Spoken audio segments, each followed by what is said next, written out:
Meus irmãos, a paz do Senhor.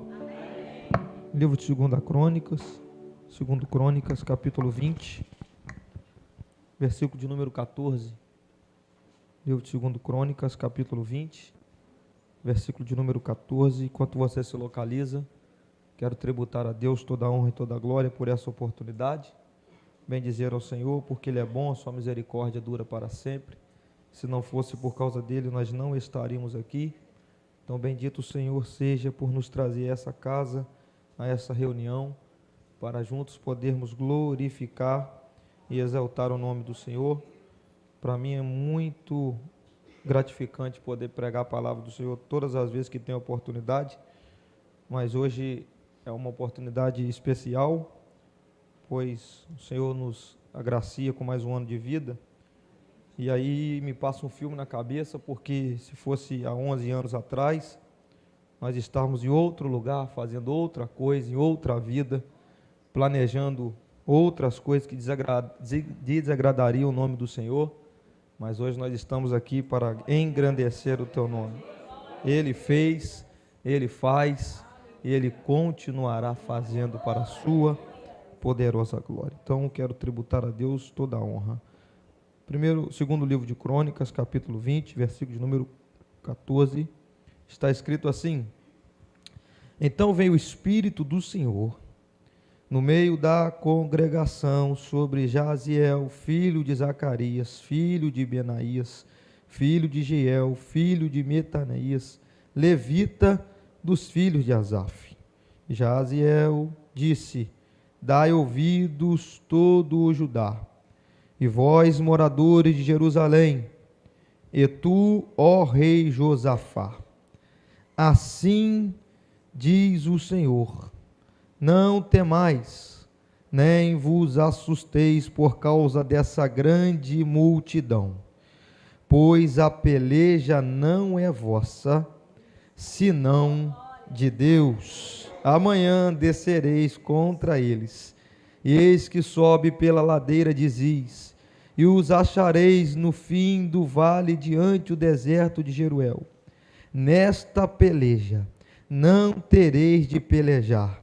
Parai, está em pé, e vede a salvação do Senhor para convosco, ó Judá e ó Jerusalém.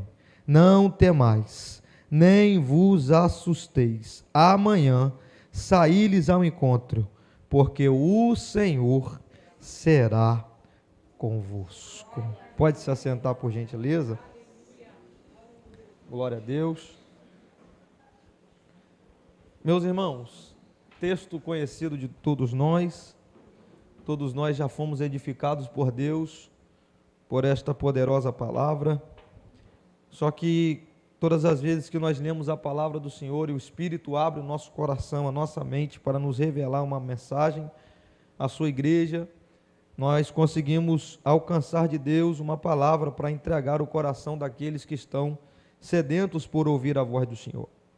E quando li esse texto, eu observo como Deus não tem poder. Deus tem todo o poder. É diferente alguém ter poder e alguém ser dono de todo o poder.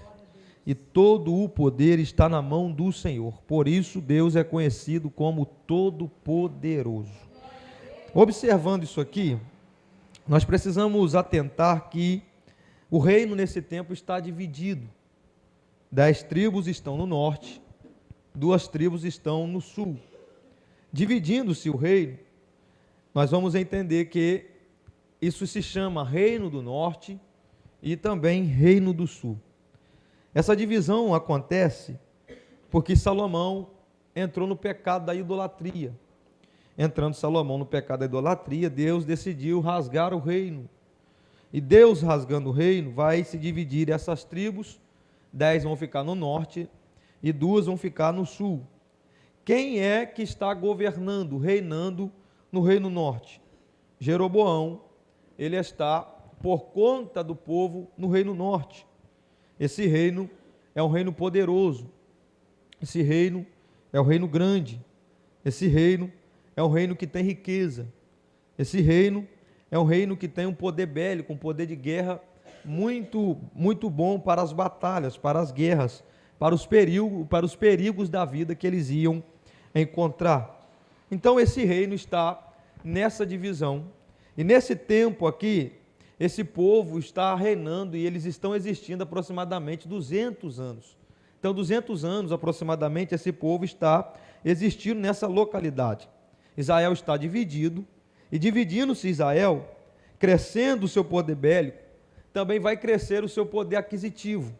Então o que eu quero dizer com essa introdução? É que eles têm dinheiro, eles têm guerreiro, eles têm soldados, ele tem alguém que entende das coisas, das estratégias, assentado sobre o trono.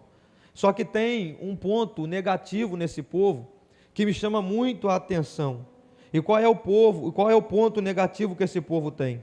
Esse povo tem riqueza, esse povo tem poder bélico, esse povo, se vier uma guerra, eles conseguem lutar. Esse povo, se vier uma arma nova, eles conseguem manusear. Esse povo aqui, se precisar comprar alguma coisa, eles têm dinheiro para comprar. Só que existe um problema capital na vida desse povo. Qual é, pregador? Eles eram infiéis ao Senhor. Ou seja, eles têm tudo que a terra pode dar, mas não vivem nada daquilo que o céu tem para eles viverem. Tudo que a terra tem para dar para eles, eles têm, mas tudo aquilo que o céu tem para entregar para eles, não conseguem, porque esse reino está pautado, baseado naquilo que é de baixo, e está esquecendo de buscar aquilo que é de cima. Então, quando eu olho para esse texto, para essa história, para esse povo, eu aprendo uma coisa: de nada vale ter acesso ao que é da terra, quando o que é do céu está bloqueado na minha vida. De nada vale ter acesso com poder, ter acesso com riqueza, ter acesso com espada, ter acesso com lança, ter acesso com escudo, vencer as guerras daqui, quando tange aquilo que eu busco de cima está fechado. Deus está dizendo para alguém, para começar aqui nessa noite: o dinheiro não substitui a presença, o poder não substitui a presença. Tem muita gente aqui nessa manhã que não tem dinheiro, que não tem poder bélico, que não tem riqueza, que não tem nada, mas quando ele fecha a porta do quarto e diga Deus, Deus desce no quarto dele. E tem muita gente que tem dinheiro, tem poder, manda e desmanda, faz e desfaz,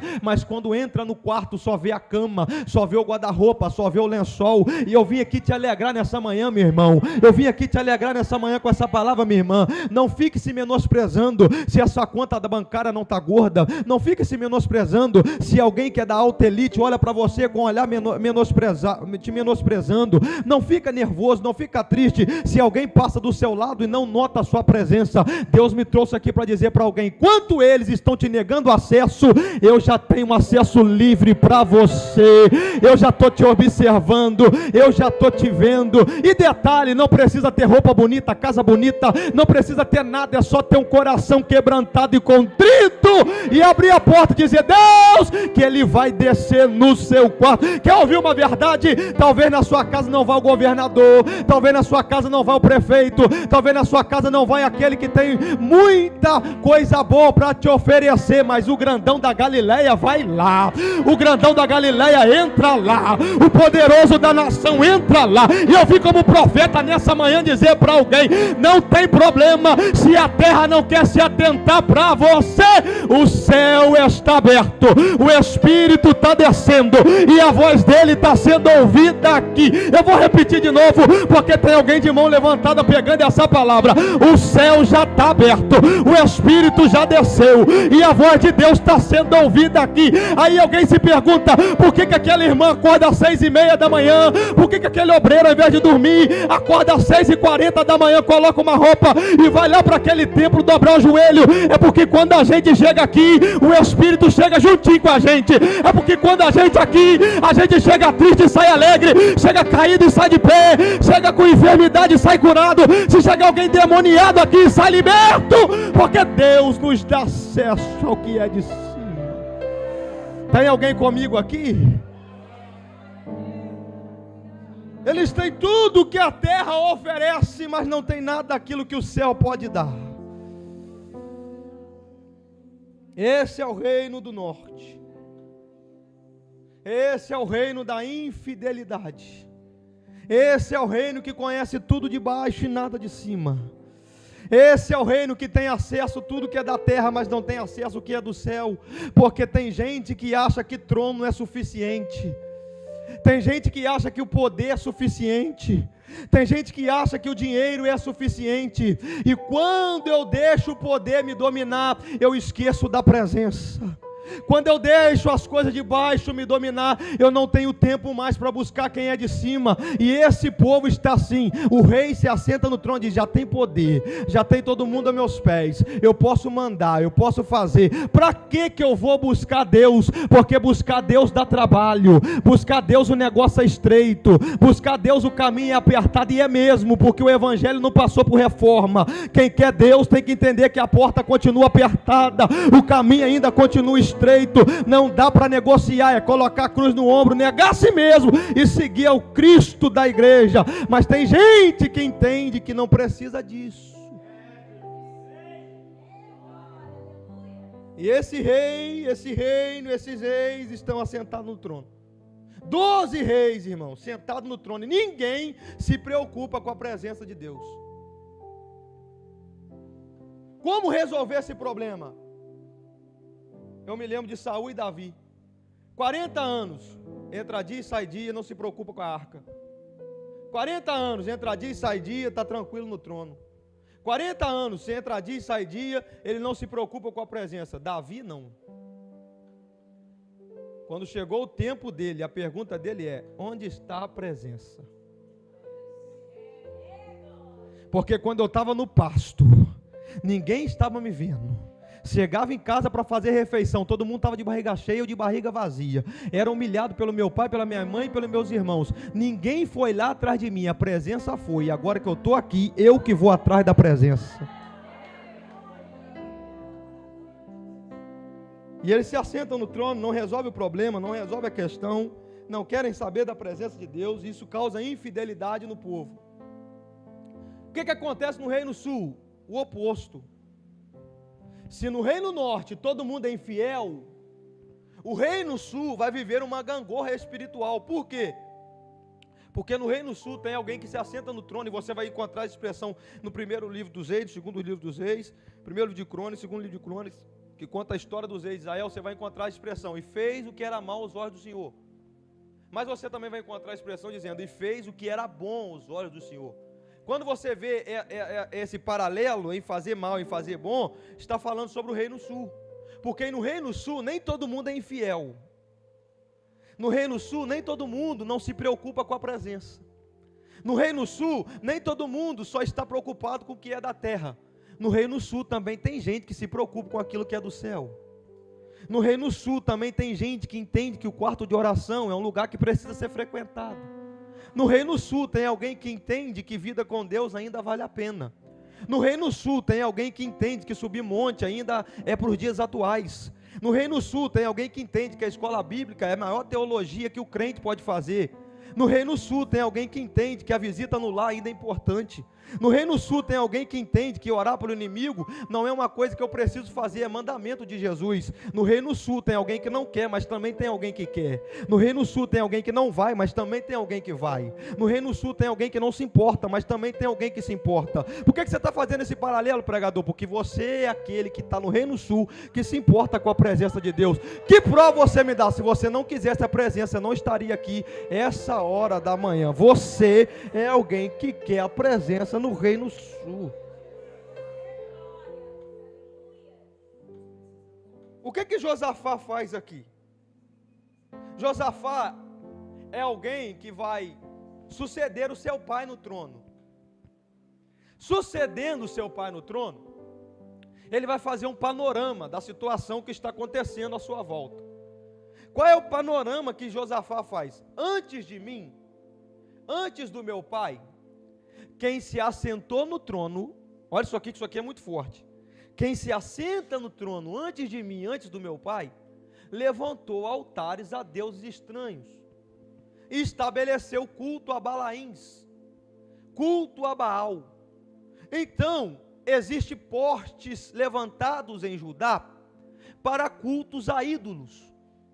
Então, nada obstante a isso, ou paralelamente a isso, se tem altares levantados a deuses, Deus já não é mais o centro. Se tem altares levantados a Baal, a adoração aqui está dividida. Se tem altares levantados a Baal, Deus não é prioridade. Então qual é a perspectiva de Josafá? Se tem um altar a Baal, se tem altar a Balaim, e se esse povo continuar vendo esse altar levantado, a probabilidade desse povo continuar essa adoração mística dividida é muito grande. Por quê? Porque tem gente que é levado por aquilo que ele vê. Tem gente que é levado por aquilo que a sua visão apresenta. E Josafá, num panorama, está olhando e dizendo: olha aqui, se esse povo continuar olhando para esse poste e ver esse altar, adoração a Baal, o coração deles vão se inclinar para isso. Aí Josafá vem, levando aquilo que o pai dele começou a fazer. Qual é a ideia do pai dele? Eu vou me assentar no trono e vou começar a quebrar os altares que estão levantados a Baal. Josafá, quando se assenta no trono, diz: eu vou fazer a mesma coisa que meu pai. O que você vai fazer, Josafá? Eu vou continuar reformando. Por quê? Porque o diabo aceita adoração dividida. O diabo aceita a gente comer na mesa dele e de noite comer na mesa de Deus. Para o diabo não tem problema, de manhã você adorar ele, de noite você vir para cá dar glória a Deus. O diabo não se importa se de manhã a gente fazer o que ele gosta e de noite a gente vir para cá achando que a gente está fazendo o que Deus gosta. Só que Josafá está olhando, está dizendo: na ótica do diabo pode ter o altar para Baal e pode ter altar para Deus. Na ótica de Deus, o altar que é de Baal tem que ser quebrado, porque Deus não divide a sua glória com ninguém. Então eu vim aqui nessa manhã dizer para alguém: vai ter reforma aqui nessa consagração. O que é de Deus é de Deus, o que é para Deus é para Deus, o que é levantado para Deus é para Deus. E para Baal a gente quebra, para Baal a gente joga no chão, para Baal a gente não deixa de pé, para Baal não tem espaço aqui nessa manhã. Eu vim dizer com alto e bom som: se o diabo achou que a gente ia dividir a nossa adoração, ele está enganado. Aqui a glória é dele, tudo é para ele, o louvor é dele. Aqui a gente veio por causa dele, ninguém veio aqui para dividir a adoração, a gente veio aqui para entregar tudo para o Senhor. A verdade é aqui, irmão, que a gente não divide o nosso glória é para ele. E eu gosto de Deus, que ele não erra a voz. Se a irmã do círculo de oração der glória, ele sabe que foi ela. Quem está lá atrás der glória a Deus, ele sabe que foi ela. Pode todo mundo adorar ao mesmo tempo, que Deus conhece a nossa voz. Deus conhece a nossa voz. Deus conhece a nossa voz. Culto, para ser culto, precisa de dois elementos: o adorador e quem vai ser adorado. Quem vai ser adorado chegou antes da consagração começar. Eu quero ver se veio adorador para essa reunião. Veio. Quem veio aqui, abre a boca para... Vai ter reforma aqui.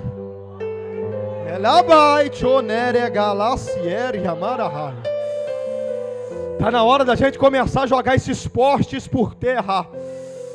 Está na hora da gente começar a jogar essas coisas que prendem a nossa visão no que Deus não se agrada por terra, porque Deus está dizendo: eu não vou te dividir. E não estou pregando só Velho Testamento, não Novo Testamento. E o Espírito Santo tem ciúme da gente. Ele é ciumento, não aceita te dividir, não aceita esse negócio de um pouquinho para lá, um pouquinho para cá. Você é dele, você pertence a ele. Ele não vai deixar você titubear.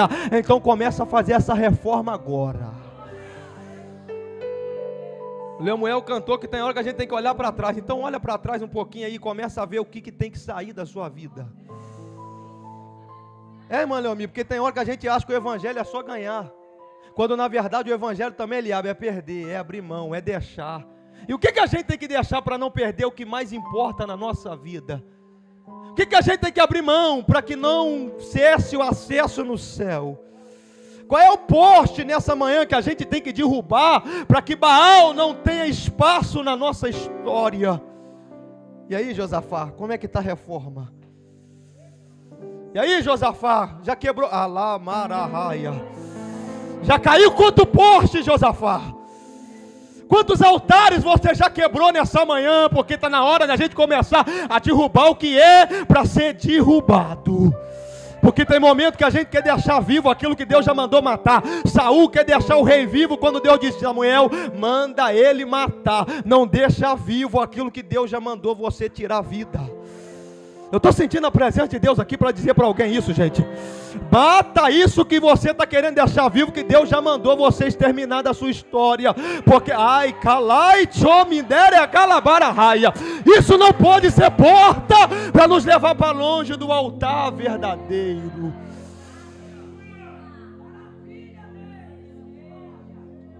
Josafá começa a reforma.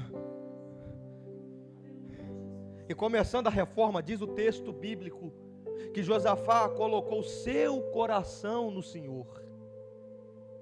Colocando seu coração em Deus, ele está apto a fazer a reforma que Deus quer. Porque na obra de Deus não vale só se relacionar ou se envolver com o que está do lado de fora. O que está interno precisa ser envolvido. Porque tem gente que vem com o corpo, mas a cabeça está longe daqui. Tem gente que só vem com o corpo presente, mas a mente não está aqui. O coração não está aqui. Só está com o corpo. Só que Salomão está com o corpo na obra, mas o coração dele também está. Porque onde está o meu coração está o meu. Então eu preciso estar com o coração envolvido naquilo que é de Deus. Não dá para ter o corpo aqui e a cabeça não. Quando, irmão, isso aqui é muito forte. Quando alguém no Velho Testamento ia sacrificar um cordeiro para Deus, ele imolava o cordeiro e todas as partes do cordeiro tinham que estar no altar. Porque na obra de Deus não vale estar com o corpo aqui e a cabeça lá. Não vale estar com o coração aqui e o braço lá. Tudo tem que estar no altar de Deus. E Josafá coloca o corpo, mas coloca o coração. Só que Josafá vai cometer um erro. E qual é o erro de Josafá, gente? Fazer aliança com quem não era para fazer. Existe um problema na vida de Josafá, que Deus vai advertir ele severamente. O que ele faz, pregador? Ele vai se aliançar com Acabe. Qual é a ideia de Josafá?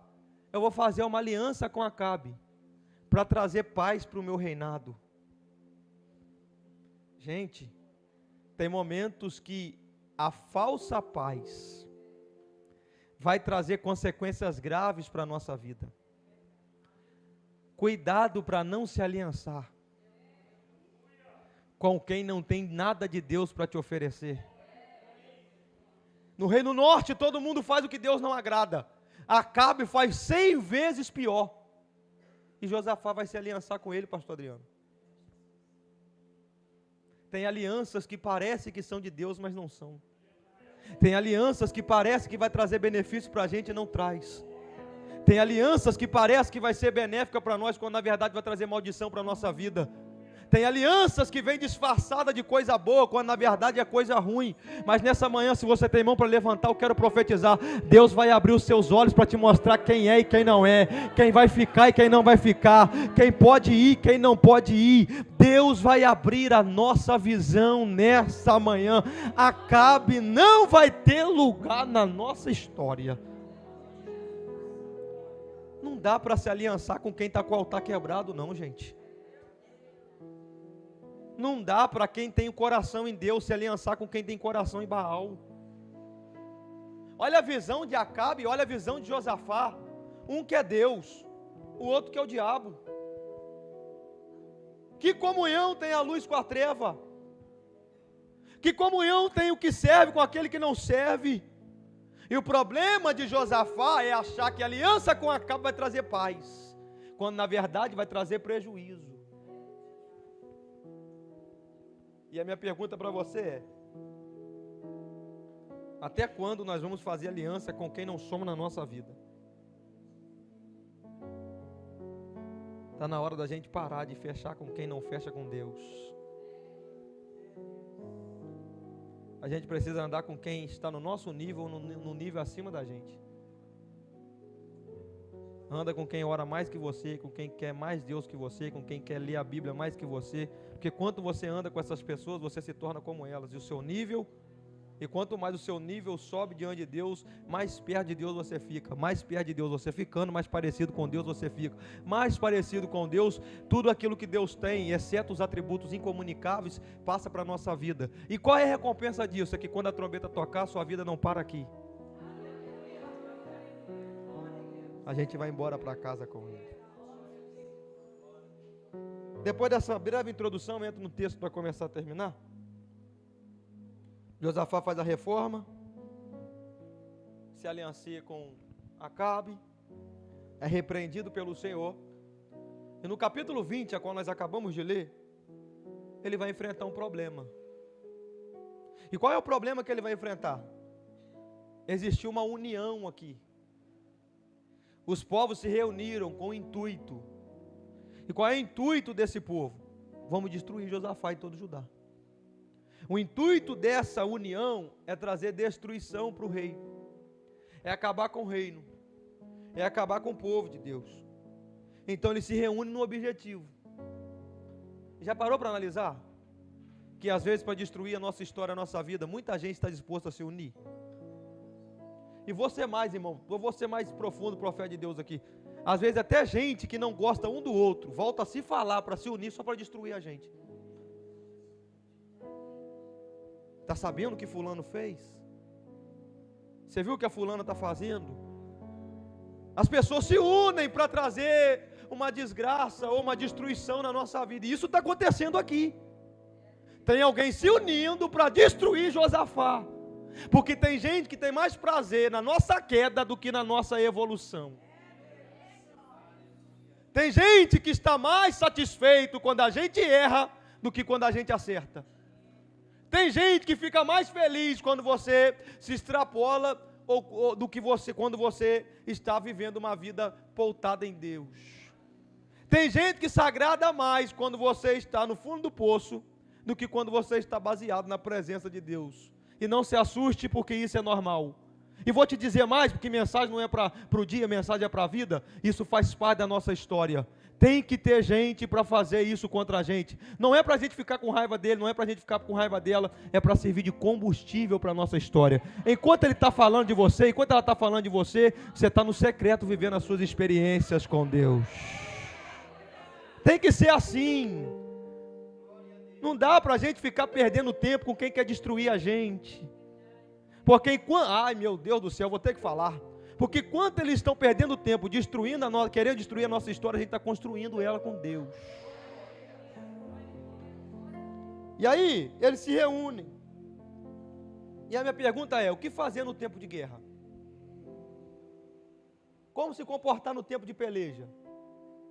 Como se comportar quando a notícia ruim chega? Como a gente vai agir quando essas coisas acontecem? Como é que a gente vai se comportar quando a guerra chega na nossa vida? Porque uma coisa é ver a guerra na casa do vizinho. Uma coisa é a gente assistir a guerra que está na casa das irmãs do ciclo de oração. Outra coisa é quando a guerra chega na nossa casa. E a pergunta é, como que a gente vai se comportar? Josafá aqui, quando a guerra chegou, ele diz, rapaz, eu já sei o caminho. Quando a guerra se apresenta, ele diz, eu sei para onde eu vou. Quando o negócio se aperta, ele diz, já tenho o endereço. Porque cá para nós, gente, no tempo de guerra, fechar a porta do quarto, apagar a luz e ficar chorando não vai resolver o problema. No tempo de tribulação, contar para um e para outro também não resolve. No tempo de perseguição, de luta, de ameaça, ficar batendo cabeça não vai resolver. Você tem um endereço. Você tem um lugar para ir. Você tem uma porta para bater e ela vai se abrir para você. Josafá disse assim, rapaz, eu estou no meio do olho do furacão, estou no meio da guerra, tem um monte de gente me ameaçando, do lado de fora, está todo mundo dizendo que eu vou ser destruído. Josafá, o que você vai fazer? Eu vou para o secreto. Faz o seguinte, chama todo o Judá aí, a partir de agora ninguém come mais nada. Se eles do lado de lá tem espada, tem aliança, tem escudo, tem lança, do lado de cá a gente tem oração e tem jejum. Depois a gente vê quem vence a guerra. Não importa as armas que estão sendo usadas lá, o que importa é as armas que a gente vai usar aqui. Do lado de lá tem ameaça. O que você tem aí? Do lado de lá tem escudo. E você? O que tem aí? Do lado de lá tem lança. E você? O que trouxe aí? Josafá está dizendo, eles têm armas terrenas. A gente tem armas espirituais. A partir de agora, você vem para cá. Você também vem para cá. Você vem para cá. Por quê? Porque a gente vai se unir. A guerra se vence unido. Você jejua, você ora, você jejua, você ora, você jejua, você ora. Deixa eles ameaçando. E a gente vai orando, vai jejuando. A gente vai orando, vai jejuando. Quando eles começam a orar e jejuar, Josafá tomou a palavra. E qual é a palavra de Josafá? Deus, eu estou com um problema. Tem um povo lá fora dizendo que vai destruir a gente. Só que eu quero dizer uma verdade para o Senhor, Deus. Não é na mão deles que está a força e o poder. Leia o texto. Deus, na sua mão a força e a poder. Segunda arma que ele usa, ele diz, Deus, quando Salomão inaugurou o templo, ele fez uma oração dizendo, Senhor, se algum dia a gente enfrentar guerra, batalha, problema, provação, luta, lembra da gente, dá o livramento para o seu povo no meio da guerra. Terceira coisa que ele faz, Deus, tem alguém afrontando o seu povo, resolve esse problema para nós, porque olhando na ótica humana eu não tenho condição de resolver. Então Deus, resolve isso aí, porque isso aí é proveniente do Senhor, não dá para mim resolver. Três coisas que ele faz. A primeira, ele entra na presença de Deus reconhecendo quem Deus é. Segundo, ele lembra que Deus é um Deus de aliança. Terceiro, ele coloca a causa na mão de Deus. Gente, até para orar a gente tem que orar da maneira certa. Josafá não chegou diante de Deus dizendo, Deus, olha aí, você está vendo? Eu sou rei, eu te sirvo, fiz reforma, fiz isso, fiz aquilo, e agora com recompensa tem um povo querendo me matar. Deus, a culpa é sua, eu orei, fiz isso, fiz aquilo. Não, meu irmão, até para orar a gente precisa saber como vai chegar na presença de Deus. Não dá para chegar na presença de Deus com autoritarismo, achando que Deus é santo milagreiro, que Deus é garoto de recado, que Deus está à nossa mercê, que Deus tem que fazer o que a gente quer. Não, aprenda a chegar na presença de Deus, aprenda a chegar diante dEle. Diante de Deus a gente não chega, irmão, achando que a gente é alguém. Diante de Deus a gente chega por baixo, diante de Deus a gente não chega impondo, diante de Deus a gente chega como leproso, se tu quiseres. Diante de Deus a gente não chega botando as nossas questões diante de Deus, querendo colocar uma faca no pescoço dele e achando que ele é obrigado a fazer. Deus não é obrigado a nada, Deus é soberano. Chega por baixo, chega devagar, chega na humildade. Segundo, Deus é um Deus de aliança e Ele não quebra a aliança. Os anos se passaram, mas a aliança ainda era a mesma, e Ele está dizendo, Deus, o ano se passou, mas o Senhor ainda continua um Deus de aliança. E terceiro, eu não posso, mas o Senhor pode. Eu não faço, mas o Senhor faz. Eu não tenho, mas o Senhor tem. Eu não vou fazer, mas o Senhor irá fazer. Deus está nas suas mãos. Ele colocando na mão de Deus. Olha o texto. E eles acabando de orar, orando eles, estando em oração. E eu gosto disso aqui, gente, porque o versículo 14 é resultado dos versículos anteriores. O versículo 14 só vai acontecer porque eles estão orando. Se não tem oração, não tem o versículo 14. Se não tem oração, não tem essa manifestação, porque Deus só aparece aonde a gente ora. Então não tem como atrair Deus se o ambiente não for um ambiente de oração. Não tem como Deus se manifestar se o ambiente não for um lugar propício para a manifestação de Deus. E eu aprendi na Bíblia que não tem outra coisa que atrai a presença de Deus se não for a oração. Não tem como atrair a presença de Deus se a gente não estiver orando. Josafá está dizendo, rapaz, eu preciso de uma intervenção de Deus. Já que eu preciso de uma intervenção de Deus, eu vou buscar a Deus. Aí começou a orar, orou. Orando eles em oração, versículo 14. Então o Espírito do Senhor desceu. Porque o Espírito de Deus desce aonde a gente está. Quer ver o Espírito de Deus descer na sua casa? Ora lá. Quer ver o Espírito de Deus descer aqui? Ora aqui. Quer ver o Espírito de Deus descer no seu serviço? Ora lá. Aonde tem oração tem o Espírito de Deus. Aonde tem oração tem o Espírito de Deus. E vou dizer mais, aonde o Espírito de Deus está, a voz de Deus é ouvida. E o Espírito de Deus desceu, tomou Jaziel. E quando o Espírito de Deus se apodera dele, olha a Bíblia dizendo, ele diz, assim diz o Senhor. O Espírito desce e a voz de Deus começa a ser ouvida. Só que isso aqui, irmãos, é para alegrar nossa fé, fazer a gente ficar firme em Deus e edificar a nossa história. Olha o que a Bíblia está dizendo. Ele desce o Espírito dizendo, assim diz o Senhor. Ouve Judá, ouve todo o povo, e ouve você também, Josafá. Ouve o que? Assim diz o Senhor, vai ter peleja, vai ter guerra, vai ter problema, mas fica tranquilo, nessa peleja, nessa guerra, nessa luta aí, e não, irmão, não é na outra não, é nessa aí mesmo. Não, não é na que passou não, é nessa aí mesmo. Não, não é aqui vai vir amanhã não, é nessa que você está enfrentando hoje, nessa guerra, nessa peleja, nessa luta, nessa prova, nesse olho do furacão, você não vai pelejar, porque onde tem oração o Espírito desce, e o Espírito desce falando o que é contrário àquilo que o inimigo está dizendo. O que é que o inimigo falou que ia fazer com você? O que é que o inimigo falou que ia fazer com a sua casa? O que é que o inimigo falou que ia fazer com a sua família? O que é que o inimigo falou que ia fazer com os seus sonhos? O que é que está sendo falado do lado de fora? Isso não importa, porque quem está falando lá de dentro está dizendo, tu não peleja nessa peleja, tu não peleja nessa peleja, você não peleja nessa peleja. Por que, Deus? Porque essa peleja é minha, porque quando você vem com a carta de afronta e coloca na minha mão, a guerra passa a ser minha, e quando a guerra é minha, e quando o problema é meu, e quando a luta é entregue na minha mão, eu venho falando que é contrário ao inimigo. O inimigo está dizendo, vou destruir, Deus está dizendo, vou livrar.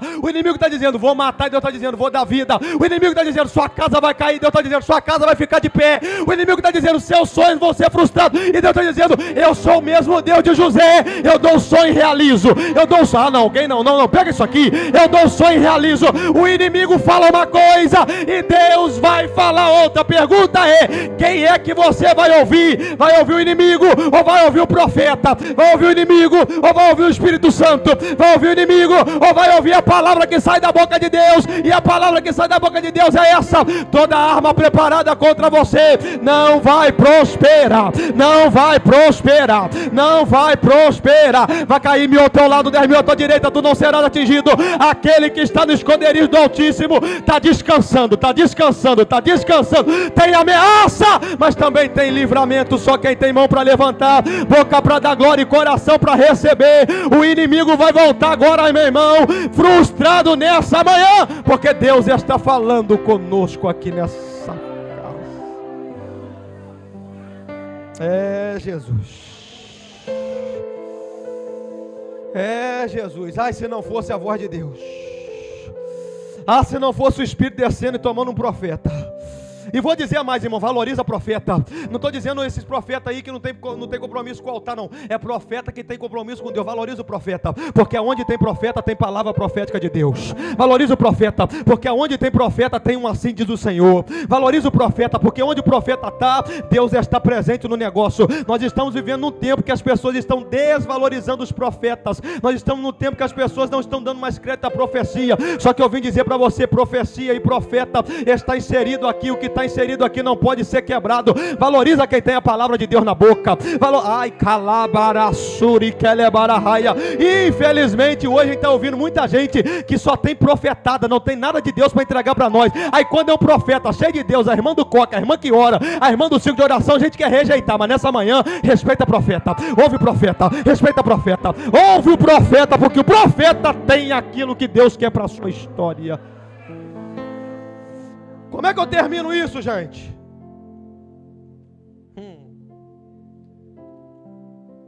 Os coreitas e os coatitas.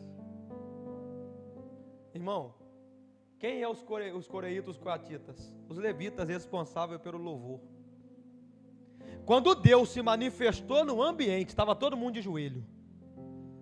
Os de Coré e os de Coate se levantaram. Eu imagino a cena, conjecturando, eles levantam atônitos, felizes, alegres, e um dizendo para o outro, busca a harpa. Um dizendo para o outro, busca a harpa. Pega a harpa, pega o saltério. Por quê? Porque a gente vai fazer festa. Ah não, eu vou repetir porque só 2 pessoas entenderam. Pega a harpa, pega a harpa. Pega a harpa. Por quê? Porque a gente vai fazer festa. Não, calma aí, nós estamos na ameaça de guerra, irmão. Você não acabou de ouvir o que Deus falou, não. A peleja não é nossa, a peleja é dele. O inimigo está de pé, mas a gente vai começar a festa agora. A gente vai começar a festa agora, porque eu creio naquilo que eu ouvi de Deus. Eu vou liberar alguma coisa para alguém aqui. Tem gente, irmãos, que tem tanta fé que ele nem precisa receber a vitória para comemorar. Só no Deus falar com ele já é motivo dele pegar a harpa. Ah não, alguém vai pegar. Alguém vai pegar, não é possível que só eu vou pegar a harpa aqui nessa manhã. Lemuel, eu estou dizendo, a vitória nem chegou. Toca a harpa, meu filho. A vitória nem chegou. Toca a harpa, minha irmã, porque Deus já liberou a palavra. Eu parei de pregar nessa manhã só para ver se tem alguém que tem harpa aqui. Eu vou deixar os harpistas nessa manhã tocar alguma harpa para Deus aqui, porque o inimigo está de pé, mas amanhã vai ficar caído. Pode tocar a harpa, minha irmã. Pode tocar a harpa, meu irmão, a vitória é nossa.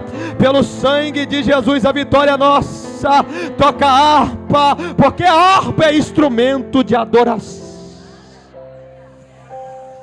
Fica de pé para a gente orar.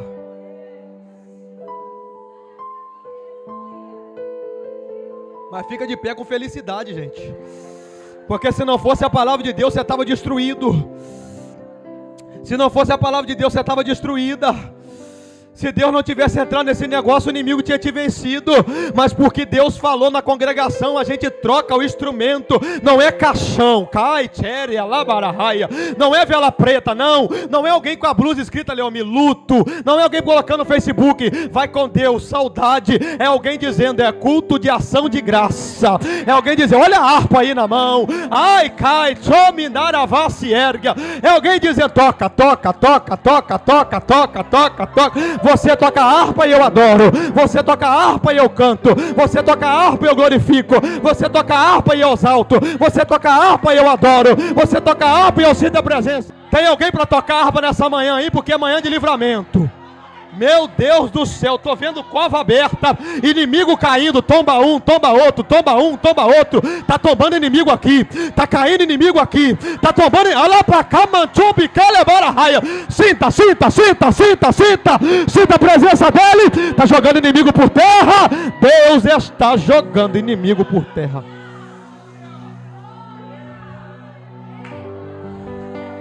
Olha aí. Isso é barulho de crente que entendeu o negócio. Isso é barulho de alarido no arraial. Isso é barulho de vitória. Isso é barulho de crente que está pegando a harpa na mão. Eu estou sentindo a presença dele no arraial aqui. Ninguém de mão abaixada, levante a mão. Levante a mão. Levante a mão, porque o Deus dos exércitos está pelejando agora. Olha aí. Olha aí, olha aí, olha aí, meu Deus do céu. O Senhor te abençoe e te guarde. O Senhor faça resplandecer o seu rosto sobre ti e tenha misericórdia de ti. O Senhor sobre ti levante o teu rosto e te dê a paz. Que o grande amor de Deus, as doces consolações do Espírito Santo, sejam com todos que o amam e aguardam a sua vinda. Que possamos ser todos juntos. Amém.